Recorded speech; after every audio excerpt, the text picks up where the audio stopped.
Greetings from Mountain Valley Fellowship.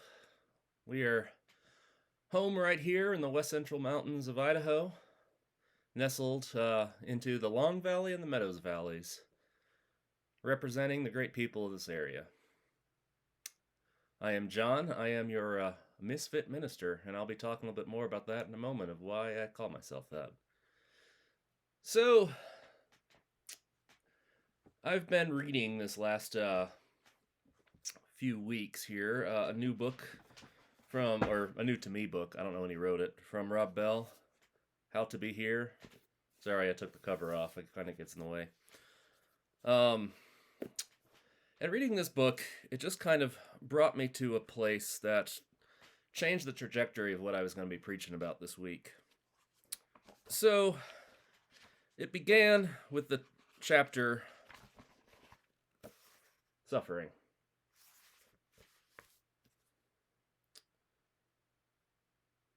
Why do things like this happen? Why is there suffering in the world?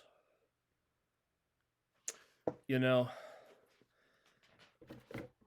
a lot of times I've seen posts referring to why someone is or is not a minister, and people say things like, I'm not the kind of person that has answers for everything, or I don't need religion because I don't need answers for everything. Well, I'm going to let you in on a little secret here. I don't have answers for everything. I've got a lot of questions. I've got a lot of questions, but not a lot of answers. Lately, I have been struggling pretty much this whole year with just the idea of suffering and death. Life cannot go on without it. Our food chain requires suffering and death. And you might say, well, not me. I eat vegan. Even eating vegan requires you to rip out life out from the root in order for you to eat and sustain yourself from it. For our bodies to grow, old cells have to die for new cells to grow. The very essence of life necessitates death. Wildfire season in this area is hopefully wrapping up, as it is raining quite heavily right now, and is supposed to for a little while longer. Please continue. But wildfires show us this. When you look at an area that was burned by a fire a few years ago, you see this beautiful, lush, green, new life coming from it that'll grow an even greater forest than was there before. But why does it require death? These are the things I think about in the night. And just this year, 2020, it's been a rough year for so many people. It just seemed like one thing after another has happened this year. You know, this disease that has come through and has now killed over 210,000 Americans. That's just one country. There are people in this very town that were near and dear to our community that have passed from this virus. People have lost their work, their livelihoods, their income. People ask, why would God let something like this happen? I've been struggling with this. God, how are you real? How are you God in the midst of such pain and suffering? How can you be an all-loving or all-knowing God and letting this happen? Some of it's caused by humans. And I've heard the joke of, well, when you ask God that question, God will return that question to you of why do you allow that to happen? And there's truth to that. The very fact that this virus came from unethical treatment of animals, wet markets. It is a gross practice, and it really shouldn't happen anymore. But here in America, we can't really point our fingers because if you see our factory farms, we're not doing a whole lot better either. And more diseases are going to come out of that. And there's also the human negligence within our country of how it blew up the way it did when you have India that's over 4 times the population of the United States and land area-wise similar, and yet has less than half the cases or less than half the deaths that we do. Yes, there's human negligence into it. That's another part of the why question. But then there's just natural disasters, hurricanes, fires, the natural ones. why does this happen? Why do good people get cancer? Why are there people that seem to disregard life and they just get blessing after blessing after blessing and nothing bad seems to happen to them? This has been weighing on me, and it's been weighing on me as a pastor. How do I serve as a minister when I'm questioning if God's even there? Apparently, us ministers aren't supposed to talk about this thing. That's one of the reasons I call myself Misfit. Because I'm willing to. I'm willing to ask that question. I'm willing to challenge those assumptions. So now, while we have been talking about how we're going to make this new church, a new expression, what's that going to look like? And, there's different scriptures I've had planned out for what that's going to look like. But reading this book just kind of derailed me a little bit, especially the suffering chapter. And the next chapter is called Breath, and it was talking about how you can tell, breath is beautiful because it's like the first thing that allows life to happen at first breath. But it's also the last moment of life, the last breath. And it just derailed me, and I'm like, we're going to get off topic a little bit, but it'll still be applicable.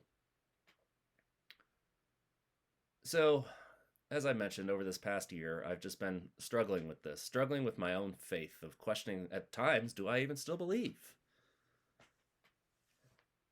Now, there was a moment, probably about a month back. I was kayaking with some friends. The water's getting really shallow, and I hit a rock in the wrong way, turned me upside down, and usually you can just kind of set yourself up into a way where you flip your wrist, or your hips, you flip your wrist, I cannot say it right today, where you flip your hips, and you move your paddle in a certain way that pops the boat right back upright where it should be. Well, it was so shallow, I was just getting battered by rocks, and then my paddle was getting further behind me, and I couldn't even get it into the spot, and I was running out of air and kept getting battered by rocks. I got out. Pulled the skirt off the kayak, swam out. As soon as I came up, I saw my friend right there, ready to help me out, and I'm like, I'm fine, get my paddle. Paddles are expensive. Well, sure enough, my paddle got sucked underwater and pinned against a rock. I got to shore, and I saw where they were looking at it, and they're like, there's nothing happening here. And they're like, we might have to call it. And at this point, it had been probably 10 minutes since I lost the paddle. And, my friends are kind of circling it in their boats where they saw it go under, and just nothing. And I just had one of those moments. I'm like, God, just show me that you're real. Show me that everything that I do isn't bullshit. And honestly, as I was thinking in that moment, that kind of prayer, I don't know exactly how I worded it, but it was a very short prayer. Right at that second, the paddle popped up, and we were able to continue on with the day. Unfortunately, there weren't any other swims. That was a moment of clarity. That was a moment of just something in my insides shifted at that moment, in a good way. Sometimes when you're scared in your kayak, something in your insides shift in a way that's not a good way. And that's been in the back of my mind for the last month. I shared it with the group, one Sunday morning, but that was kind of it. Well, reading this chapter in this book, this suffering chapter, it just popped in my head, and it popped into my head along with the book of Job. So that's what we're going to look at today. And I'm not going to be picking it apart verse by verse. I'm looking at the whole story. So as we look at Job, I decided to dig through some of my books from my days at Duke and came across with Touching the Altar. And this is by Carol Betchel, who is an Old Testament professor and scholar. Now, let's first take a look at what happens in Job. You've got the first part where calamities happen to Job. Then you have the part where his wife and his friends offer their advice or their take on what happened. Then Job cries out to God, basically almost demanding an ultimatum. Then there's more take from another friend. Then God responds. Then Job and God kind of a little bit of a dialogue, and then Job is restored, and we'll talk about that. So that's what happened in the book of Job. Now, it's first important to notice that in this book, Job was considered blameless and upright, one who fears God and turns away from evil. This does not mean that Job never sinned. This means that he was blameless before God, that he did the right. He was a person of upright character and did the right religious contrition. Now, the part of this that is challenging for a lot of people is in this story, Satan is kind of prompting God to test Job, that Job is only this upright and faithful servant because he's had everything so good. Job was a wealthy, powerful person with a wonderful family, and with all those blessings, it never got to his head, and he was still a humble servant. Now, this Satan figure, it's important that we don't think of it in the way that we would think of Satan as Christians who have understood the scripture, and probably also think of it in the sense of Milton's Paradise Lost. But in this ancient Jewish context, it was more of any form of an adversary. It was lowercase s, not a capital S. It's as Beschel describes it. It's one who gets in the way, but not necessarily with evil or malicious intent. Another version is it's the Satan character is one to inform God of whether humans were, it's like informing Santa Claus, were you naughty or nice? So when I see this in this context of this text and who this was, it's like, if God is truly being tempted by Satan to torture one of his most faithful followers, that kind of makes God an asshole. And I would not be that inclined to worship such a God. But I think that's part of where I'm at today. I gave you what I'm struggling with, and now we're going to be talking about Job. And I guess there's part of me that, as I've been struggling with this whole problem of evil, it's like, God, are you an asshole? I mean, is this... It doesn't sit right with me. And that's where that paddle recovery came in. We'll talk more about that. Don't worry. So, after God agrees to this Satan character, or as I seem to think of it, like I look at it more of not that like this was an actual conscious thing that God was deciding to do, but it was just, this is a way of ancient Jewish writers to kind of make sense of how do bad things happen in life, especially to faithful and good people.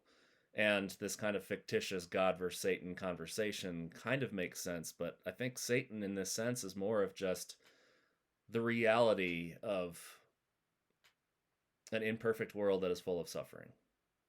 And it just happened to get the best of Job. Okay, so you've got this story. You've got this Job character who's righteous, and then all these bad things happen to him. His kids get killed, his farms get destroyed, he loses all of his wealth, everything, almost everything, even his health gets deteriorated. He had a bad run. And what is so important about this book, and this is like the moral of Beschel's take on it, is that what this is about is our limited wisdom as humans. We can't make sense of this. Job and his friends tried to make sense of it. His friends were even asking, like, what did you do in your past that was so bad? And his wife was quick to defend him, like, no, he didn't do anything wrong. He was an upright person. But her take was, why are you still faithful to God? God let all this happen to you. Just curse God and be done with it.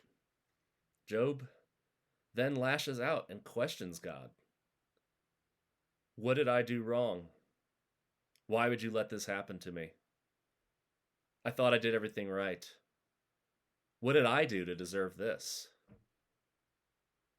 Is my life cursed? These are questions I'm sure anyone listening at some point in their life has wondered. That's what the story is about. Job, as his story shows, did nothing wrong, and evil still happened to him. Now, Job has the choice. Does he remain faithful, or does he not? Job chooses to remain faithful. Job chooses to trust God when circumstances and limited information don't answer the whole story. As Beshel pointed out, now we know for sure that human suffering is not always the consequences of a specific sin. That is a major part of what Job is about. Faith in the face of limited information. So what happens next? After Job cries out to God and questions God's intentions, God responds, almost 3 full chapters worth. Where were you when I laid down the foundations of the world? Where were you when I created all this wonder? Where were you? Yada, yada, yada. God was sarcastic, because God knows where Job was. Not yet made. I feel like when my paddle resurfaced in the water that day, that was God's "where were you" to me. Except in my case, it was much more pleasant. I wasn't getting reprimanded for what seems like an eternity in the book of Job. It was just a little subtle reminder of, you can't figure this all out. You've got very limited information. As author Donald Miller puts it, our understanding of God is probably similar to the pancake that I made for breakfast understanding of me. So at the end of this story, Job recants and basically says, I'm sorry, and I'll be faithful. Job did not repent for sin, because still this book is pretty clear that Job did not sin. But as Beshel put it, while Job may not have repented of sin, Job did reorient himself to God's reality. In a sense, I guess that's where Beshel and I disagree a little bit, is that I think that's what repenting is a reorienting ourselves to a different reality. I needed reminder, and we all do at different times. I've had different times in my life where I've needed these reminders, but I needed this reminder that I need to be reoriented to God's reality, because I'm not seeing it, especially in 2020. Especially in a time where there's unspeakable corruption happening, and this corruption in Washington just seems to be getting rewarded. The president's mocked this disease for so long, or downplayed it, gets it, and seems to be fine from it. Like, I don't understand this reality we're in.